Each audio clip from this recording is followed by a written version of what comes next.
नमस्कार, आप देख रहे हैं बिग डिबेट। आपके साथ में हूं अमित गर्ग शुक्ला। देश अब लॉकडाउन से अनलॉक की तरफ बढ़ना शुरू करेगा। केंद्र के बाद यूपी सरकार ने भी अपनी गाइडलाइन जारी कर दी हैं। 8 जून से शर्तों के साथ मंदिर मस्जिद खोल दिए जाएंगे। मॉल्स, जिम, पार्क भी कोरोना की गाइडलाइंस के मुताबिक खुल जाएंगे। कुल मिलाकर सरकार ने अपनी जिम्मेदारी निभा दी है। अब जनता की बारी आई है, लेकिन इसमें भी विपक्ष अपना धर्म निभाना नहीं भूला है। विपक्ष ने सरकार को कटघरे में खड़ा कर दिया है और पूछा है कि आखिर इतनी जल्दबाजी में लॉकडाउन खोलने की जरूरत क्या है।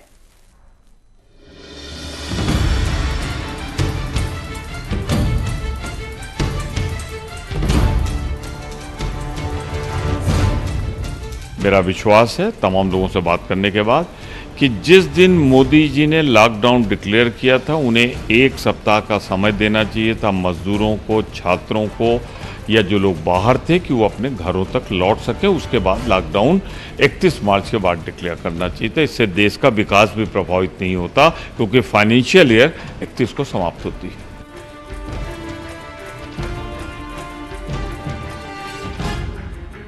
मुझे समझ में नहीं आ रहा कि सरकार की क्या रणनीति है। जब लगभग 200 संक्रमित लोग इस देश में थे तब लॉकडाउन था। अब जब 2-3 दिन में 2 लाख होने जा रहे हैं तब लॉकडाउन खोल रहे हैं।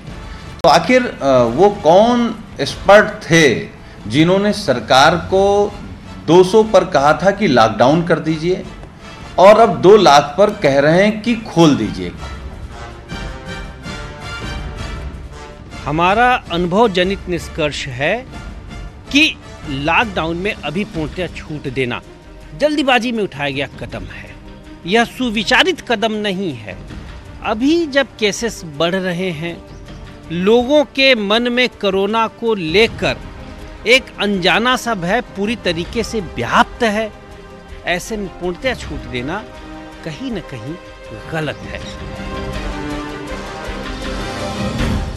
विपक्ष राजनीतिक रूप से लोडेड सवाल कर रहा है।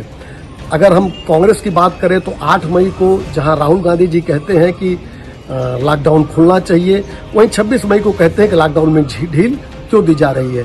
तो कोरोना जैसी वैश्विक महामारी से लड़ते समय विपक्ष का ये रवैया निश्चित रूप से गैर जिम्मेदाराना है। और इस मुद्दे पर चर्चा करने के लिए हमारे साथ खास मेहमान भी जुड़ रहे हैं। फिलहाल हमारे साथ समाजवादी पार्टी से सुनील सिंह साजन जी जुड़ चुके हैं। थोड़ी देर में और भी मेहमान हमारे साथ जुड़ने वाले हैं। सुनील साजन जी, चूंकि आप अकेले इस वक्त हमारे साथ जुड़े हैं तो शुरुआत में आपसे ही करूंगा। सर, अब लॉकडाउन अनलॉक हो रहा है, ठीक हो रहा है, नहीं ठीक हो रहा है? जी जी,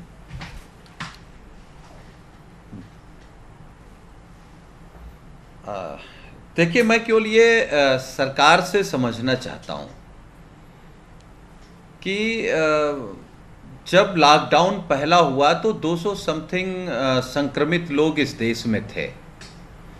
तो जो एक्सपर्टों ने राय दी होगी, जो अनुभवी लोगों ने राय दी होगी, सरकार ने सोचा होगा। मैं ये मानता हूं कि लॉकडाउन एक रास्ता था। लॉकडाउन से देश में बहुत से लोग बचे हैं जो संक्रमित नहीं हो पाए। लेकिन आखिर 70 दिन लॉकडाउन रहने के बाद जब हम लगभग 2 लाख पे पहुंचने जा रहे हैं तब आपने सब कुछ खोल दिया। ट्रेन खोल दी, बस खोल दी, रेस्टोरेंट खोल दिया, होटल खोल दिया, मंदिर मस्जिद खोल दिए, पार्क खोल दिए। और सरकार कह रही कि बस में जितनी सीटें होंगी उतने लोग यात्रा करेंगे। अरे, बस में उतने लोग ही यात्रा करते हैं जितनी सीटें होती हैं। तो अब कैसे आप बचाओगे? आपने कहा कि सरकार ने अपना धर्म निभा दिया, अब जनता को अपना धर्म निभाना है। तो सरकार का धर्म क्या था? हम यही जानना चाहते हैं कि सरकार का धर्म क्या था। क्या सरकार का धर्म यह था कि जिस तरीके से बेबस मजदूर दिखे पैदल चलते, जो दुर्घटना में मरे हैं? क्या सरकार का धर्म यह था जिस तरीके से मां बहनों ने अपने बच्चे को जन्म ट्रेन में और सड़क पर उनको जन्म देना पड़ा? ये सरकार अपना धर्म निभा रही थी? या भूखे प्यासे लोग मर गए, ये सरकार का धर्म था? सरकार की जो ट्रेन थी वो भटक गई और ट्रेन वैसे ही भटकी जैसे सरकार भटकी है। तो ये भटकी हुई सरकार है। सरकार को ही समझ में नहीं आ रहा है कि 200 पर लॉकडाउन था, 2 लाख पर लॉकडाउन खुल गया। तो ये सरकार बताए कि सरकार तो कह रही कि विपक्ष को समझ में नहीं आ रहा है। किस दिशा में पहले आप कह रहे थे कि लॉकडाउन फेल हो गया, अब जब लॉकडाउन हटाया जा रहा है तो विपक्ष कह रहा है कि लॉकडाउन हटा क्यों रहे हैं। सरकार की तरफ से कहा जा रहा है कि विपक्ष कंफ्यूज है।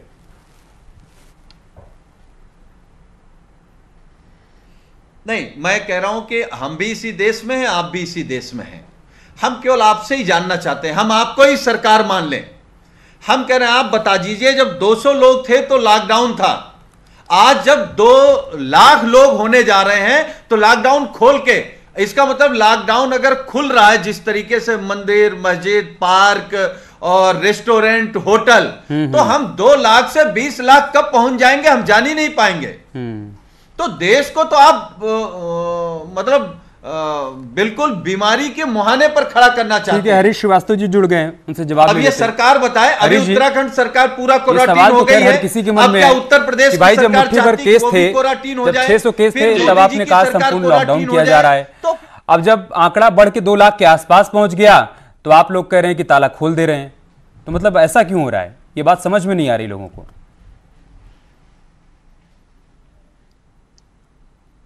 देखिए, ये बात सभी को पता है कि लॉकडाउन आप 2 महीना और चला लीजिए तो भी आप क्या कह सकते हैं कि कोरोना खत्म हो जाएगा, ये वायरस खत्म हो जाएगा। सरकार का जो मकसद था, लॉकडाउन जो माननीय प्रधानमंत्री जी ने लागू किया था, उसका मकसद ये था कि लोगों तक, जन जन तक ये जागरूकता पहुंचे, लोगों तक ये जो स्टैंडर्ड प्रोसीजर है वो पहुंचे कि किस तरह से महासंकट से बच सकते हैं। वो फिजिकल डिस्टेंसिंग हो, वो मास्क का यूज हो, वो जो इम्यूनिटी इंप्रूव करने की जो औषधियां हैं, जो नुस्खे हों, वो पहुंचना हो। तो आज हर जन जन तक ये मैसेज लोगों को पहुंच गया है कि हम इस कोरोना महासंकट से कैसे बच सकते हैं। और जहां दोनों उतने इंपॉर्टेंट हैं, और आप लॉकडाउन में देश को रख करके ये कोई विकल्प नहीं कि आप लॉकडाउन में ही आप सालों तक इसको रखें। आज जी लोगों में जागरूकता है। है। विपक्ष वाली बात बोल रहे हैं भाई, यही बात तो विपक्ष कह रहा है कि आप देश को कब तक लॉकडाउन में रखेंगे। जब पहले सवाल किया जा रहा था तब आप कह रहे थे कि जब तक मुश्किल कम नहीं हो जाती, जब तक इस बात का आकलन कर नहीं लिया जाता कि चुनौती कम हो रही है, तब तक हम लॉकडाउन नहीं खोलने वाले हैं। अब आप ये कह रहे हैं कि अगर लॉकडाउन 2 महीने और बढ़ा दिया जाएगा तो इसका मतलब ये थोड़ी ना कि कोरोना खत्म हो जाएगा। सर, 2 महीने से हम सिर्फ लोगों को प्रोसीजर समझा रहे थे क्या? हम लोगों को ये बता रहे थे कि कितना बड़ा खतरा है, कैसे अलर्ट हो जाइए। नहीं, बिल्कुल। आप ये देखिए कि उनके एम्स के डायरेक्टर का अभी कल मैं सुन रहा था, उन्होंने कहा अब हमको इसके साथ जीना होगा। इसकी जो प्रोसीजर है, जो इसका प्रोटोकॉल है, इसका सबको पालन करना होगा। और ये केवल अकेला विकल्प नहीं है कि हम लॉकडाउन में देश को रख करके और कोरोना को समाप्त कर लेंगे। जन जन की जागरूकता हुई, मेडिकल तैयारियां हुई। आज उत्तर प्रदेश में अगर कहा जाए तो कोविड के 1 लाख पेशेंट के लिए बेड तैयार है। तमाम सारे जो हमारी जांच फैसिलिटी थी उसको सरकार ने बढ़ाया है। जहां एक केवल जांच की लैब थी, आज पूरे देश में 2086 लैब है। लाखों की संख्या में अब जांच की फैसिलिटी सरकार ने बनाया है। इसी तरह जो पेशेंट दिखा रहे हैं, सुबह से हम दर्शकों को बता रहे हैं, सुनील साजन जी, उपचार के लिए हरीश श्रीवास्तव जी कह रहे हैं कि हम इसकी गंभीरता को लोगों को समझाना चाहते थे। इन 2 महीनों में हम लोगों को समझा पाए कि ये खतरा कितना बड़ा है और इसको लेकर कितना अलर्ट रहना पड़ेगा, और साथ ही साथ 2 गज की दूरी बनाकर रखनी होगी। 2 महीने में हमने लोगों को यह समझाया है।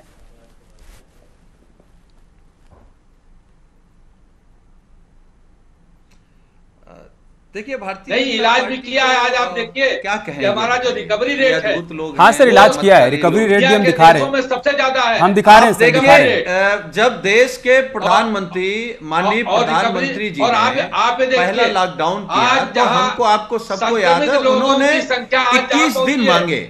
दुनिया के पूरे देश ने 21 दिन नहीं, आपने जब दूसरा किया, हरीश जी सारी बातें हम दिखा रहे हैं जिसका आप जिक्र कर रहे हैं ना। हम ग्राफिक्स के माध्यम से भी दिखा रहे हैं कि कितने अस्पताल बन गए, कितने बेड तैयार हो गए। वैसे ही भटक गए जैसे योगी जी भटक गए हैं। अब जवाब सुन लीजिए। तो योगी जी की तरह मत भटकिए, थोड़ा आप सुन लीजिए, सुनिए। की तो साइकिल है, मैं ये कह रहा हूं कि देखिए देश तो सरकार के साथ खड़ा रहा, साइकिल भटक गई है। जब देश के प्रधानमंत्री जी ने कहा ताली बजाओ सही डायरेक्शन तो देश ने ताली बजाया। हरीश जी, आप इतने वरिष्ठ प्रवक्ता हैं, ताली बजाओ। अभी साइकिल पर डिबेट हम थोड़ी ना कर रहे हैं सर। जब सरकार ने कहा दीपक जलाओ तो सरकार ने दीपक जलाए, लेकिन आखिर जब जरूरत जनता को पड़ी, जब मजदूर को जरूरत पड़ी तो आप क्यों नहीं साथ खड़े हुए? जब बेबस महिलाओं को जरूरत पड़ी, बच्चों को जरूरत पड़ी, तब आप क्यों नहीं खड़े हुए? आखिर अगर इतना ही उत्तर प्रदेश में इंतजाम है तो डॉक्टर क्यों डरे डरे हुए हैं? लोग क्यों डरे हैं? क्यों उत्तर प्रदेश के माननीय मुख्यमंत्री जी जब लखनऊ के 900 करोड़ वाले बजट वाले अस्पताल में जाते हैं तो उनको कमियां मिलती हैं? अगर लखनऊ में 900 करोड़ वाले बजट वाले अस्पताल में अगर कमियां हैं तो आप सोचिए जो गांव में अस्पताल हैं वहां तो दवाइयां नहीं है, डॉक्टर नहीं है, क्वारंटीन सेंटर में जो लोग हैं उनको कोई पूछने वाला नहीं है, खाना नहीं है, दवाई नहीं है, 14-14 दिन बिता चुके हैं, कोई ये बताने वाला नहीं है कि अब आप घर जाइए या दूसरी जगह जाइए। कहां मतलब भटकी हुई सरकार है, भटके हुए योगी जी हैं। उसी तरीके से भारतीय जनता पार्टी के प्रवक्ता भी भटक जाएंगे। आप भटकिए नहीं श्रीवास्तव जी, आप सच्चाई स्वीकार करिए और हमको बताइए कि 2 लाख पहुंचने वाले हैं, 2 लाख संक्रमित लोगों के बाद भी देश में आपने सब कुछ खोल दिया तो 20 लाख पहुंचने में आपके सवाल को संक्षेप में रख देता हूं। हरीश जी, सुनील साजन ये कह रहे हैं कि पीएम मोदी ने जब लॉकडाउन की घोषणा की थी तब उन्होंने कहा था कि 21 दिन देश में लॉकडाउन रहेगा और इन 21 दिनों में हम कोरोना को खत्म कर देंगे। अब सर 65 दिन बाद भी कोरोना के मामले बढ़ते चले जा रहे हैं और हम ले दे के घूम फिर के वहीं पहुंच गए। अब हम कह रहे हैं कि ताला खोल दे रहे हैं।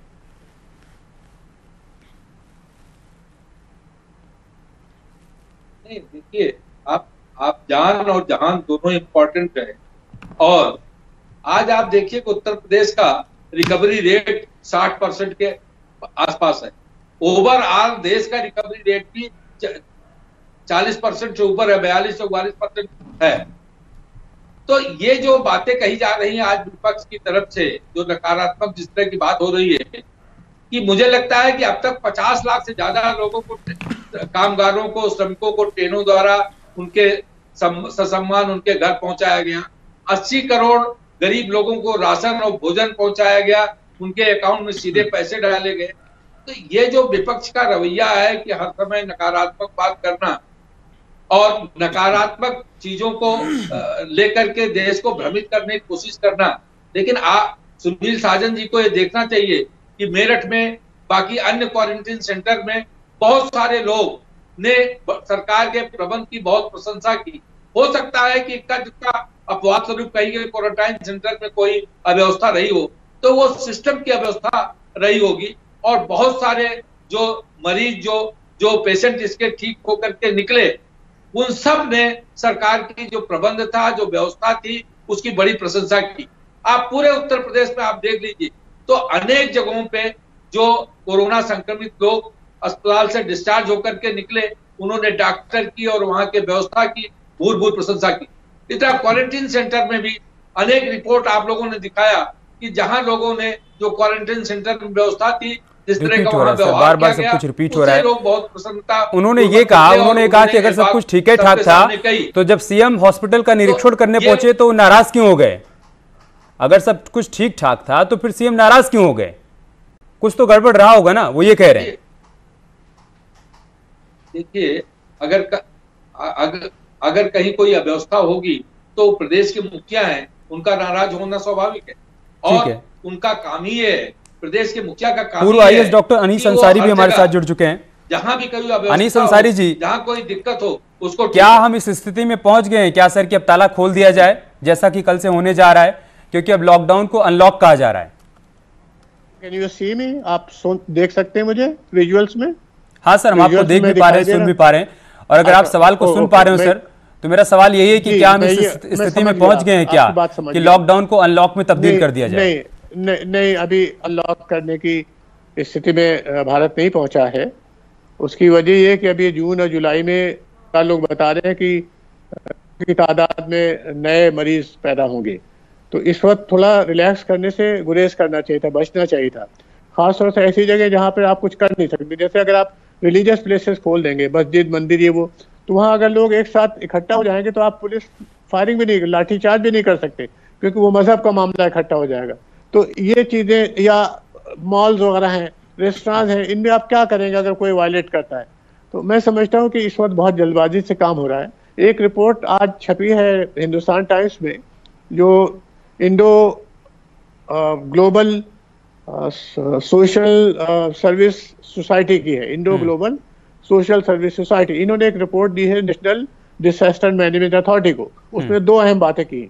उन्होंने 700 से ज्यादा नोटिफिकेशन भारत सरकार के एग्जामिन की है, और ये पाया है कि भारत सरकार ने दो गलतियां की। हेलो, एक तो ये कि जो जी मैं बोल रहा हूँ, एक तो ये 700 विज्ञप्तियों का अवलोकन करने के बाद इस सोसाइटी ने पाया कि भारत सरकार ने जो छोटे तबके के लोग हैं, मार्जिनल जिनको कहा है इन्होंने, यानी वंचित लोग हैं, उनकी तरफ ध्यान नहीं दिया। 700 में सिर्फ 12 विज्ञप्ति ऐसी हैं जो वंचित लोगों के बारे में है, यानी बाकी सब बड़े लोगों के बारे में। तो एक तो ये उन्होंने चीज पकड़ी है।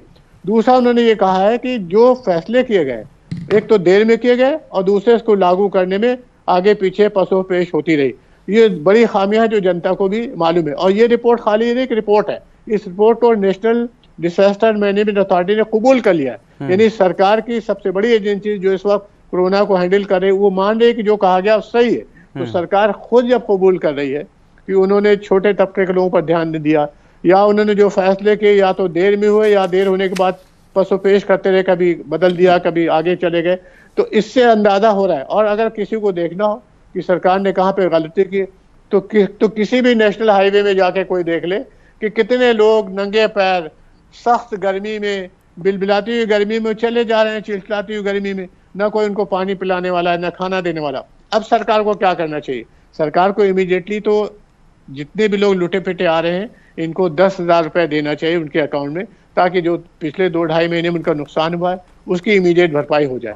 इससे ये भी फायदा होगा कि जो लोग अभी अटके हुए हैं कर्नाटक में, गुजरात में, महाराष्ट्र में या दिल्ली में, इन लोगों को एक सहारा मिल जाएगा रुकने का, तो फिर वो इतना बढ़ाएंगे नहीं, रुकने की कोशिश करेंगे। दूसरी चीज, पिछले 2.5 महीनों में बहुत ज्यादा लॉस हुआ है इन गरीबों का, तो एक 7,500 रुपए पर मंथ की रिकमेंडेशन अभिजीत बनर्जी, डॉक्टर अभिजीत बनर्जी जो नेशनल लॉरेट है, यानी नोबेल लॉरेट है इकोनॉमिक्स से, अर्थशास्त्री दुनिया के जाने माने। ठीक है सर, मैं रघुराम राजन साहब ने भी सिफारिश डिबेट में कांग्रेस पार्टी के प्रवक्ता नहीं आए हैं, लेकिन आपने जिन बातों का जिक्र किया, इन्हीं तमाम बातों का जिक्र कांग्रेस पार्टी की तरफ से किया जा रहा है। ये तमाम सुझाव भी दिए जा रहे हैं और यही तमाम सवाल भी उठाए जा रहे हैं। तो जवाब ले लेते हैं हरीश जी से। हरीश जी, 50 से ज्यादा जो बड़े डिफॉल्टर्स हैं, बाबा रामदेव, ठीक है सर, सर आ गई आपकी बात, आ गई, दोबारा आऊंगा मैं आपके पास। माफ कर चुके, आपने जिन बातों को उठाया उसका जवाब ले लेते हैं। हरीश जी,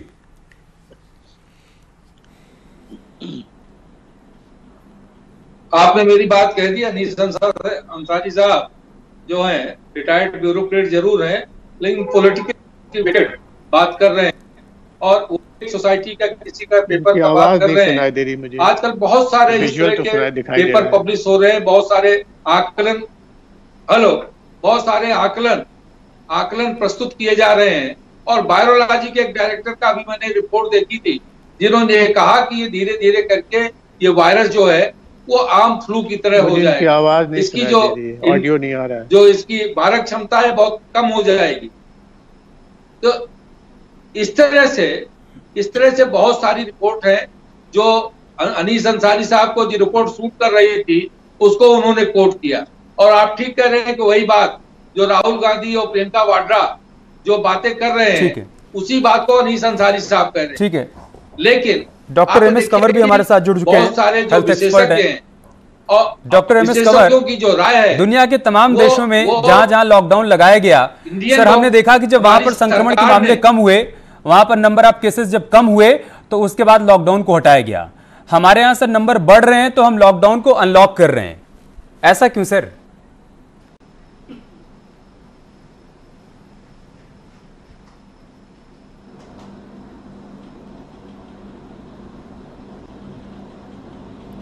डॉक्टर एमएस कंवर, आपको आवाज मिल पा रही है सर?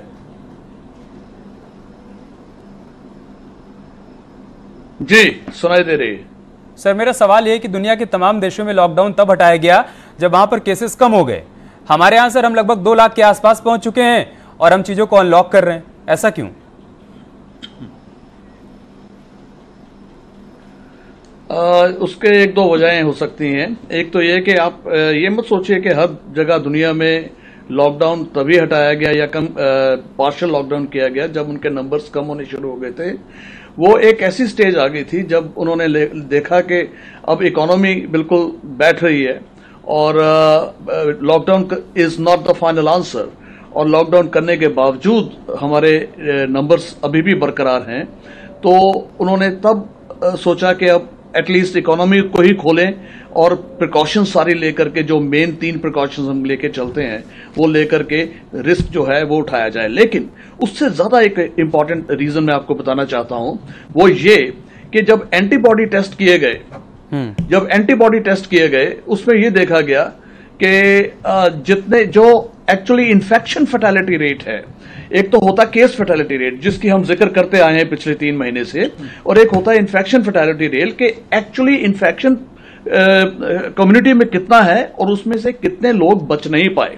तो जो इन्फेक्शन फैटेलिटी रेट है जो कि तकरीबन 10 गुना कम है, इन अदर वर्ड्स न्यूयॉर्क में देखा गया जहां के बहुत ज्यादा टेस्ट किए उन्होंने, इंडियाना में देखा गया, और यूएसए में बहुत ज्यादा टेस्ट एंटीबॉडी टेस्ट हो चुके हैं। और एंटीबॉडी टेस्ट में उन्होंने ये देखा कि तकरीबन 0.7 से लेके 1.2% मींस 1% समझ लीजिए फैटेलिटी रेट था, जबकि एक्चुअल में केस फैटेलिटी रेट जो आप टीवी पे बताते आए हैं दुनिया भर का, वो 7% के करीब रहा है और हिंदुस्तान का तकरीबन 3.25% के करीब रहा है। उसको देखा जाए तो हिंदुस्तान में भी जो केस फैटेलिटी रेट होगा, infection fatality rate, total infection कितने हैं उसमें से कितने नहीं बच पाए, वो शायद आधे % से कम है। सो इसलिए इनकरेज हो गई, एजेंसीज भी इनकरेज हो गई दुनिया भर में कि इवेंचुअली उतना ज्यादा फर्टिलिटी रेट नहीं है तो हम ये रिस्क ले सकते हैं, और इवेंचुअली खोलना ही था उनको। लॉकडाउन जितना भी लंबा करें, उस आप बीमारी को डिले कर रहे हैं, बिल्कुल खत्म नहीं कर पा रहे। सबसे बड़ा फायदा लॉकडाउन का हिंदुस्तान में ये हुआ था कि एकदम से ओवरवेल्म नहीं हो गए हमारे हॉस्पिटल्स, नहीं तो हम बिल्कुल नहीं संभाल पाते। अभी हम हॉस्पिटल्स में उनको कंट्रोल किए हुए हैं, हालांकि हमारे हॉस्पिटल्स भी अब भरे हुए हैं, इस वक्त बेड्स खाली नहीं हैं, लेकिन फिर भी हम मैनेज कर रहे हैं। ठीक है, सुनील साजन जी, आपने सुना डॉक्टर एम एस कंवर को, वो कह रहे हैं कि हम हेल्थ सेक्टर में अपने आप को इतना तैयार कर चुके हैं, इतना आकलन कर चुके हैं कि अब ऐसा नहीं है कि सब कुछ लॉक करके रखा जाए, क्योंकि अगर सब कुछ लॉक करके रखा गया तो आगे दिक्कत और बढ़ जाएगी। अब जान और जहान दोनों को देखना है। नहीं, मैं ये नहीं कह रहा हूं कि आप देखिए, मैं ये नहीं कह रहा हूं कि आप सब कुछ लॉक करके रखिए, लेकिन जिस तरीके से आपने होटल खोल दिए, पार्क खोल दिए, अब आप कह रहे हैं कि बस में जितनी सीटें हैं लोग बैठ सकते हैं, तो आखिर हम केवल ये जानना चाहते हैं। देखिए, दूसरे देशों ने जहां लॉकडाउन खोला है वहां पहली बात तो हमको आपको सबको ये समझने की जरूरत होगी कि उन्होंने अपनी देश की कुल आबादी के कितने % जांच करा ली है। किसी ने 40, 60, 70, 80, कुछ तो 95% तक अपनी जांच करा चुके हैं। इस देश में कितने % जांच हुई है? 1। कुल आबादी का 1% जांच। तो आप सोचिए ना कि देखिए, आंकड़े तो भारतीय जनता पार्टी के प्रवक्ता जी बैठे हैं, श्रीवास्तव जी, आंकड़े कुछ भी दे सकते हैं। आंकड़े तो माननीय योगी जी इस तरीके के लाते हैं कि हमको आपको गणित ही उनका समझ में नहीं आएगा। एक दिन उन्होंने गणित समझाया कि महाराष्ट्र से 75% संक्रमित आ गए, दिल्ली से 50% आ गए, अन्य राज्यों से 25% आ गए। जब यह पूछा जा रहा है कि उत्तर प्रदेश में कुल कितने फीसदी हो गए संक्रमित, तो दूसरी बात करने लगते हैं। तो ये आप लोग कहां से गणित पढ़ते हैं? भारतीय जनता पार्टी के लोग कौन से आंकड़े लाते हैं? ये आंकड़ों वाली सरकार है। इन्होंने जो धोखा दिया है इस दौरान महामारी में, और जो उत्तर प्रदेश में लूट हुई है अधिकारी और भारतीय जनता पार्टी के नेताओं के द्वारा, वो आएगा सामने, ऐसा नहीं है। लेकिन मैं फिर यही कह रहा हूं कि जिस स्थिति में देश खड़ा है, यहां आपको सब कुछ खोल देने के बाद यह कह देना कि सरकार ने अपना धर्म निभा दिया, अब पब्लिक अपना धर्म निभाए, इसका मतलब आपने देश को मरने के लिए छोड़ दिया। यह है भारतीय जनता पार्टी की सरकार का जवाब देना चाहते हैं, यह है योगी जी का धर्म। हरीश जी, एक सवाल भी है, मैं सुनील साजन जी के सवाल को और आसान कर देता हूं, उसमें ऐड ऑन कर देता हूं थोड़ा सा। क्या सर लोगों में वाकई में इतनी जागरूकता आ पाई है क्या कि हम उनके ऊपर छोड़ दें कि सरकार ने अपनी जिम्मेदारी निभाई, अब आपकी बारी? सर, अगर कहीं पर खाने का पैकेट बंटने लगता है तो हम देखते हैं कि वहां लूट मच जाती है, रेलवे स्टेशन पर हम देखते हैं कि लोगों की भीड़ इकट्ठा हो जाती है खाने के पैकेट लेने के लिए। कहीं पर कोरोना वॉरियर्स का सम्मान किया जाता है, तब वहां पर सोशल डिस्टेंसिंग की धज्जियां उड़ा दी जाती हैं। तो क्या सब कुछ लोगों पर छोड़ देना ये ठीक रहेगा, या हम किसी बड़े खतरे को निमंत्रण दे रहे हैं?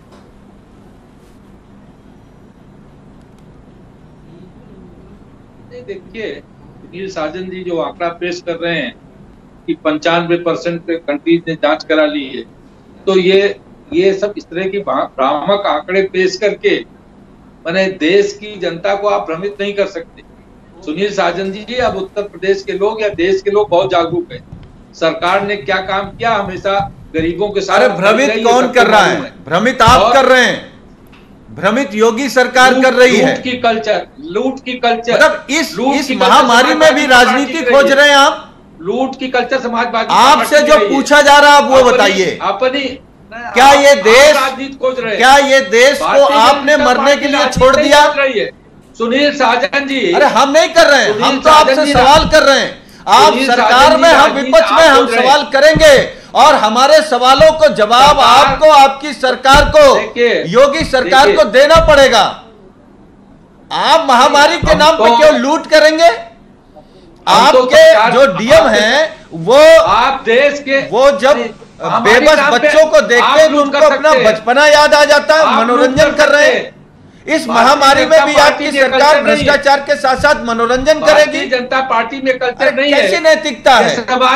कुछ तो शर्म करो। पार्टी की कल्चर है। जो आप आंकड़े बोलते हो मुख्यमंत्री जी को समझाओ कि भाई क्या क्या बोलते रहते हैं। सरकार ओन करती है और सरकार कुछ भी खा के कुछ नहीं बोल देना, ये नहीं चलेगा। हमारे पास बचे हैं सर, हम आपसे समझना चाहेंगे कुछ बोलती तो सर, क्या हमारा सिस्टम इतना सक्षम है क्या कि हम ये मॉनिटर कर पाए कि बसों में जितनी सीटें हैं उसमें यात्री बैठ रहे हैं, या फिर मंदिर में जितनी परमिशन दी गई है उतने श्रद्धालु पहुंच रहे हैं, मस्जिद में उतने लोग नमाज पढ़ने के लिए पहुंच रहे हैं? क्या हमारा तंत्र इतना सक्षम है कि हम ये सब मॉनिटर कर पाएंगे? सर, विपक्ष अपने को होश में लावे। अनीस अंसारी जी पूछ रहे हैं आप? जी सर। क्या मैं अनीस अंसारी अर्ज करूं? हेलो। हाँ सर, आपसे मेरा सवाल है सर। आपका ऑडियो वीडियो दोनों मिल रहा है, अगर आपको सवाल मिल पा रहा हो। अच्छा, मैं बता रहा हूँ। देखिए, सरकार जो है इस वक्त जो रिलैक्स कर रही है कंडीशन को, इससे नुकसान बहुत होगा। और मुझे लगता है कि सरकार इतनी असहाय महसूस कर रही है कि ये हर्ड इम्यूनिटी के आइडिया में जा रही है। हर्ड इम्यूनिटी का मतलब ये होता है कि लोगों को उनके हाल पे छोड़ दिया जाए, जिसको अब करना होगा मर्ज वो डेवलप करेगा, और धीरे धीरे इम्यूनिटी के प्रिंसिपल पे जा रहे हैं। इसीलिए जितने भी लोग आ रहे हैं महाराष्ट्र से, गुजरात से, दिल्ली, उनको यूपी की सरकार टेस्ट भी नहीं कर रही है। सीधे सीधे ट्रेनों में बिठाया जा रहा है, भर के भिजाया जा रहा है, रास्ते में मर भी रहे। कुल मिलाकर विपक्ष को सवाल उठाने का मौका सर आप ही दे रहे हैं, क्योंकि पहले आप कह रहे थे कि जान है तो जहान है, फिर आप कहने लगे जाम है तो जहान है, फिर अब आप कहने लगे कि जाम, जहान और जान सब देखना है। इस वजह से विपक्ष सवाल खड़ा कर रहा है कि सर आप तय ही नहीं कर पा रहे हैं कि देखना क्या है। बहुत शुक्रिया आप सभी का हमारे साथ जुड़ने के लिए।